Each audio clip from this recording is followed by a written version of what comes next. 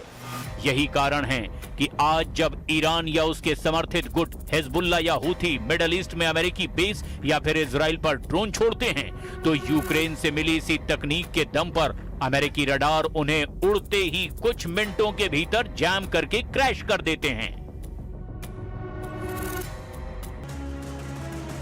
Iran की तबाही के लिए ट्रंप और यूक्रेन की ये खतरनाक डील ईरान के उस घमंड को तोड़ने के लिए की गई है जो वो अपनी ड्रोन पावर और तेज स्पीड बोट्स को लेकर करता रहा है। अमेरिका अब ईरान को उसी के हथियारों से, उसी के समंदर में मात देने की तैयारी कर चुका है। लेकिन दिक्कत यह है कि ईरान अब नए मोर्चे यूरोप में भी खोलने लगा है। इसका दायरा अब यूरोप तक पहुंचता दिखाई दे रहा है। ईरान ने सीधे तौर पर ब्रिटेन को खुली धमकी दे दी है। ईरान के इस्लामिक रिवॉल्यूशनरी गार्ड कॉर्प्स के प्रवक्ता ने 25 जुलाई को एक तीखा बयान जारी करते हुए कहा कि ब्रिटेन को चाहिए कि वो तुरंत अमेरिका से दूरी बना ले। अगर ब्रिटेन ने अमेरिकी बॉम्बर विमानों को अपनी एयरफील्ड्स का इस्तेमाल करने दिया या फिर इस युद्ध में अमेरिका का साथ दिया, तो ब्रिटेन सीधे तौर पर ईरानी मिसाइलों का वैध और पक्का निशाना बन जाएगा। IRGC ने दो टूक कह दिया कि खाड़ी के देशों से लेकर यूरोप के किसी भी मुल्क तक जो भी अमेरिका का समर्थन करेगा उसे ईरान के गुस्से का सामना करना पड़ेगा।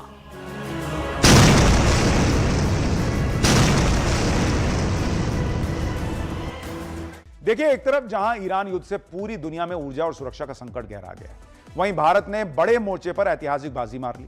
फिलीपींस की राजधानी मनीला में क्वाड देशों की उच्च स्तरीय बैठक हुई, जहां भारत ने अमेरिका, जापान और ऑस्ट्रेलिया के साथ मिलकर दक्षिण चीन सागर में चीन की मनमानी और विस्तारवाद को घेरने के लिए नए मैरीटाइम सर्विलांस प्लान पर काम शुरू कर दिया। भारत ने घेरा चीन, क्वाड में बना चक्रव्यूह। एक तरफ जहां पश्चिम एशिया युद्ध की आग में सुलग रहा है, वहीं दूसरी तरफ एशिया प्रशांत क्षेत्र में रणनीतिक समीकरण तेजी से बदल रहे हैं। दुनिया भर में मची हलचल के बीच फिलीपींस में क्वाड देशों की एक अहम बैठक 22 से 23 जुलाई 2026 तक हुई थी, जिसमें अमेरिका, जापान, ऑस्ट्रेलिया और भारत के प्रतिनिधि शामिल हुए थे। इस बैठक का मुख्य एजेंडा था दक्षिण चीन सागर और इंडो पैसिफिक क्षेत्र में चीन की बढ़ती आक्रामकता को कैसे काबू किया जाए। भारत ने इस मंच के जरिए चीन को कूटनीतिक रूप से घेरने और समुद्री सुरक्षा सुनिश्चित करने की अपनी रणनीति पर पुरजोर तरीके से काम किया। पूरी दुनिया इस समय संकट का सामना कर रही है। कई देशों की इकोनॉमी डामाडोल हो रही है। युद्ध की वजह से एनर्जी संकट बढ़ता चला जा रहा है। पीएम मोदी जिस तरह से भारत को आगे ले जा रहे हैं, उसके बीच कई चुनौतियां भी है, जिसमें सबसे बड़ा चैलेंज चीन और पाकिस्तान से निपटना है। पाकिस्तान तो खैर अपने ही अंदरूनी बगावत और विद्रोह में उलझा हुआ है और चीन के खिलाफ क्वाड को फिर एक्टिव कर दिया गया है। भारत ने चीन के दुश्मन के घर में क्वाड बैठक में चीन के चाणक्य के सामने बड़ी बात कह दी। आप देखिए भारत किस रणनीति पर काम कर रहा है। एक तरफ चीन से कहा संबंध बराबरी पर आधारित होंगे, चीन के मार्केट में भारत को आसान एंट्री मिले। दूसरी तरफ चीन भारत से कुछ नहीं पा रहा है, उल्टा चीन तो भारत को शुक्रिया कह रहा है। उधर भारत को तेल गैस के लिए नया पार्टनर मिला है। भारत के नए दोस्त ने तेल गैस का भंडार खोल दिया है। यानी हर मोर्चे पर पीएम मोदी सटीक प्लानिंग और कूटनीति के साथ काम कर रहे हैं और इसका असर यह हो रहा है कि हर ग्लोबल प्लेटफॉर्म पर भारत को गंभीरता से सुना जा रहा है। आपको ये भी बताएंगे कि कैसे भारत ने चीन को आईना दिखाया और एनर्जी क्राइसिस के दौर में भारत की लॉटरी कैसे लग गई है। साथ ही ईरान और अमेरिका के युद्ध की भी बात करेंगे, जिसकी वजह से सारा रायता ये फैला हुआ है। लेकिन पहले एक झलक ये देख लीजिए। चीन और फिलीपींस के बीच काफी वक्त से सीमा विवाद चल रहा है। दक्षिण चीन सागर को लेकर भी दोनों देशों के बीच विवाद है। एक तरफ चीन और फिलीपींस में दुश्मनी वाले हालात हैं और चीन के दुश्मन के घर में भारत ने चीन को आईना दिखा दिया है। दरअसल फिलीपींस में आसियान देशों के विदेश मंत्रियों की बैठक हुई, जिसमें भारत के विदेश मंत्री एस जयशंकर भी शामिल हुए। एस जयशंकर ने चीन के विदेश मंत्री वांग यी से मुलाकात भी की। इस दौरान विदेश मंत्री एस जयशंकर ने चीन के साथ सुधरते संबंधों का जिक्र किया, लेकिन साथ ही चीन को यह भी बता दिया कि दोनों देशों के बीच बराबरी के संबंध होने चाहिए। एस जयशंकर ने कहा कि भारत और चीन विशाल और महत्वपूर्ण देश हैं और पड़ोसी भी हैं। दोनों ही देशों के अपने अपने खास हित हैं। दोनों देशों के बीच संबंध सामान्य हो रहे हैं, लेकिन अभी भी कई चुनौतियां बाकी है। चीन के बाजार तक भारत की निष्पक्ष पहुंच महत्वपूर्ण है। दोनों देशों के बीच संतुलित व्यापार भी अहम है। सप्लाई चेन की अनिश्चितता पर ध्यान देने की जरूरत है। जरूरी कच्चे माल की सप्लाई में रुकावटों पर ध्यान देना होगा। But there are also important dimensions of our ties that need to be addressed. Fair market access, trade balance, ranks high in our regard. There are also concerns about the predictability of supply chains. Facilitating both official and people-to-people exchanges merits our attention.